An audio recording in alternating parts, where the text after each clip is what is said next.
Shalom saudara-saudara yang dikasihi oleh Tuhan. Apakah Kristus masih mempengaruhi kehidupan saudara? Jikalau Kristus masih mempengaruhi kehidupan saudara, apakah tanda-tanda yang nyata dari pengaruh Kristus dalam hidup saudara? Salam jumpa dalam program Tuhan adalah Gembalaku.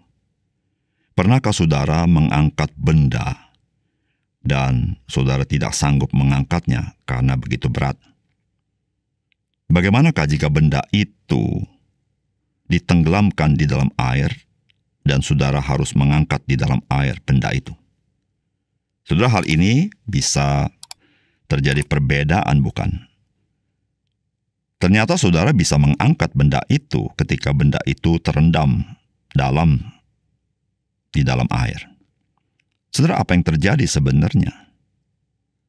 Di situ ada faktor air yang hadir yang membantu saudara, sehingga benda itu menjadi lebih ringan, bukan?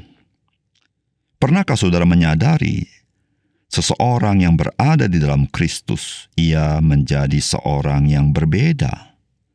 Bukan karena dirinya lebih hebat dari orang lain, melainkan karena ia berada di dalam Kristus, yakni ada Kristus yang Maha Kuasa itu di dalam kehidupannya. Sebagaimana kita menyaksikan, balon tiup itu dapat melayang terbang karena di dalam balon itu ada gas helium. Namun jika hanya berisi angin biasa, maka balon tersebut tidak pernah dapat melayang terbang. Saudara, Alkitab menuliskan orang yang menanti-nantikan Tuhan itu bagaikan burung raja wali yang terbang tinggi. Saudara, mari kita membaca 2 Korintus pasal 8 ayat 1 sampai dengan ayat yang ke-9. Saudara-saudara, kami hendak memberitahukan kepada kamu tentang kasih karunia yang dianugerahkan kepada jemaat-jemaat di Makedonia. Selagi dicobai dengan berat dalam pelbagai penderitaan, sukacita mereka meluap, dan meskipun mereka sangat miskin, namun mereka kaya dalam kemurahan. Aku bersaksi bahwa mereka telah memberikan menurut kemampuan mereka, bahkan melampaui kemampuan mereka. Dengan kerelaan sendiri mereka meminta dan mendesak kepada kami, supaya mereka juga beroleh kasih karunia untuk mengambil bagian dalam pelayanan kepada orang-orang kudus. Mereka memberikan lebih banyak daripada yang kami harapkan. Mereka memberikan diri mereka pertama-tama kepada Allah, kemudian oleh karena kehendak Allah juga kepada kami. Sebab itu kami mendesak kepada Titus, supaya ia mengunjungi kamu dan menyelesaikan pelayanan kasih itu sebagaimana ia telah memulainya. Maka sekarang, sama seperti kamu kaya dalam segala sesuatu, dalam iman, dalam perkataan, dalam pengetahuan, dalam kesungguhan untuk membantu, dan dalam kasihmu terhadap kami, demikianlah juga hendaknya kamu kaya dalam pelayanan kasih ini. Aku mengatakan hal itu bukan sebagai perintah, melainkan dengan menunjukkan usaha orang-orang lain untuk membantu. Aku mau menguji keikhlasan kasih kamu. Karena kamu telah mengenal kasih karunia Tuhan kita Yesus Kristus, bahwa Ia yang oleh karena kamu menjadi miskin, sekalipun Ia kaya, supaya kamu menjadi kaya oleh karena kemiskinannya. Saudara yang dikasihi oleh Tuhan, dalam surat ini Rasul Paulus juga hendak mendorong kepada gereja Korintus untuk menuntaskan kerinduan mereka membantu orang-orang kudus di Yerusalem. Ia lakukan bukan dengan otoritas, dengan perintah, melainkan ia membangkitkan dalam diri orang-orang percaya akan kesadaran kasih karunia Tuhan Yesus bagi mereka. Saudara, apakah pesan firman Tuhan bagi kita? Yang pertama, saudara, kasih karunia Allah itu menjadikan seorang percaya itu dapat hidup melampaui kenyataan yang dia hadapi. Firman Tuhan mengatakan begini, saudara-saudaraku, kami hendak memberitahukan kepada kamu tentang kasih karunia yang dianugerahkan kepada jemaat-jemaat di Makedonia. Selagi dicobai dengan berat, dalam pelbagai penderitaan, sukacita mereka meluap.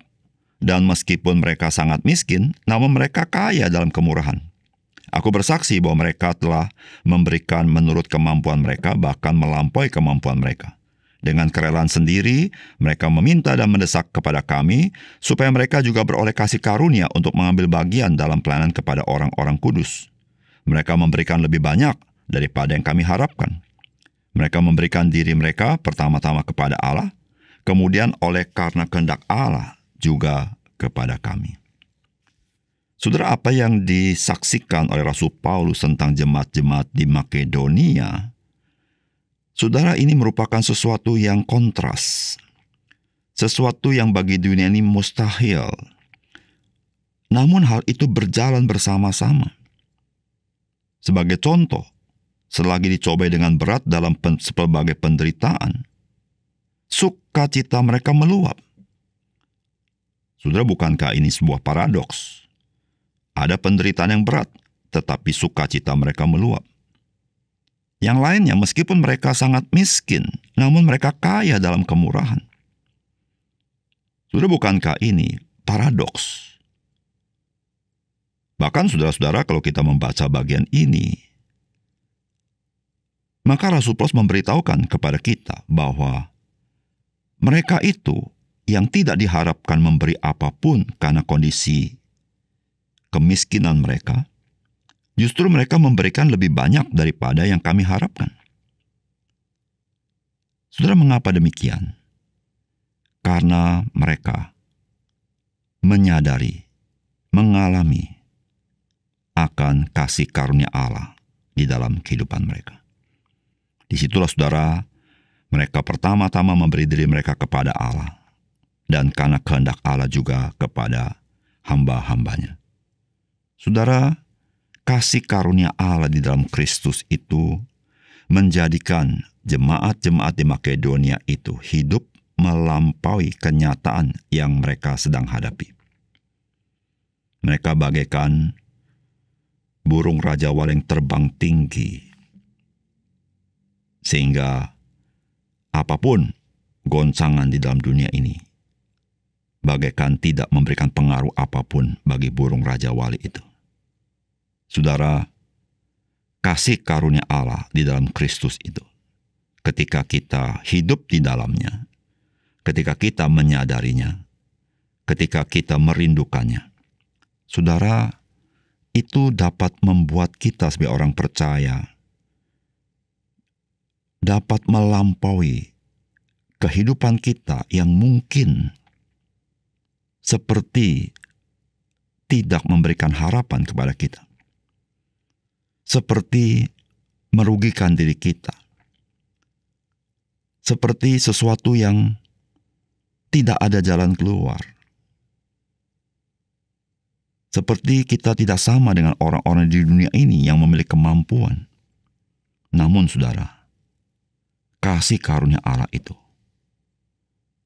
memiliki kemampuan yang sangat besar, sehingga kita bisa hidup sebagaimana yang Tuhan kehendaki dalam hidup kita, melampaui kenyataan yang kita hadapi. Disitulah saudara, kita menampakkan keajaiban Tuhan dalam hidup orang Kristen. Itulah yang menjadi kesaksian bagi dunia ini, sebuah perbedaan yang signifikan daripada orang-orang percaya.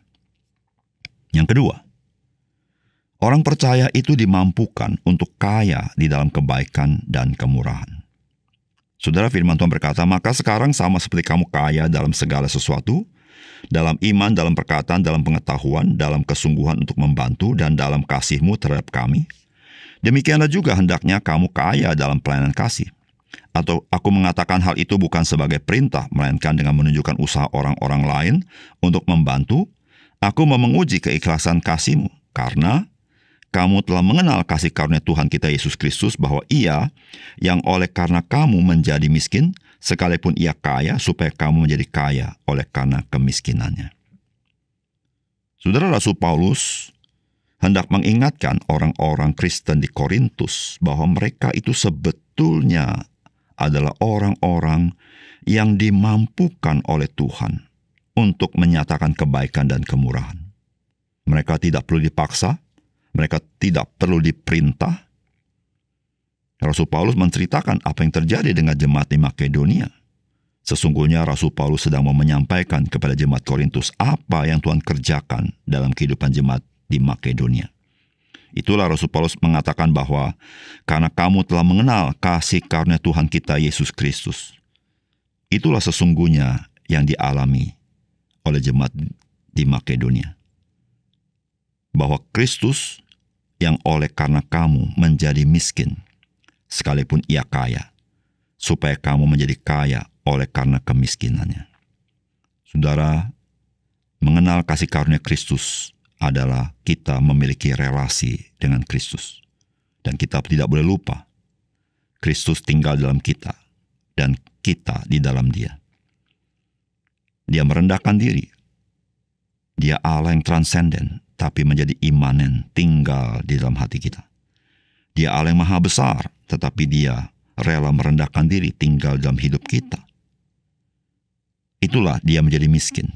Tetapi saudara, karena Dia tinggal di dalam kita, kita yang miskin itu, yang tidak berdaya itu, kita menjadi kaya oleh karena kemiskinannya. Di situ saudara, kehadiran Kristus dalam hidup kita itu memampukan orang percaya untuk kaya di dalam kebaikan dan kemurahannya. Karena Kristus yang kita kenal adalah Kristus yang kaya di dalam kebaikan dan kemurahan hati. Disitulah saudara, ketika orang percaya kita hidup bertumbuh dalam Kristus, maka kita menjadi orang-orang percaya yang kaya di dalam kebaikan dan kemurahan hati. Saudara, bagaimana dengan saudara? Saudara, mari kita hidup di dalam Kristus, sehingga kita menjadi orang-orang percaya yang efektif di tangan Tuhan, menyatakan kebaikan dan kemurahan hati Tuhan bagi orang lain. Mari kita berdoa. Bapa surga, terima kasih untuk firman Tuhan yang indah yang kami baca dan renungkan hari ini. Biar sekali lagi ya Tuhan, kami boleh menyaksikan bagaimana Kristus berkarya dalam hidup kami, supaya karya itu nyata bagi orang-orang lain. Sehingga hidup kami boleh menampakkan keindahan Tuhan. Terima kasih Tuhan, dalam nama Tuhan Yesus kami berdoa. Amin.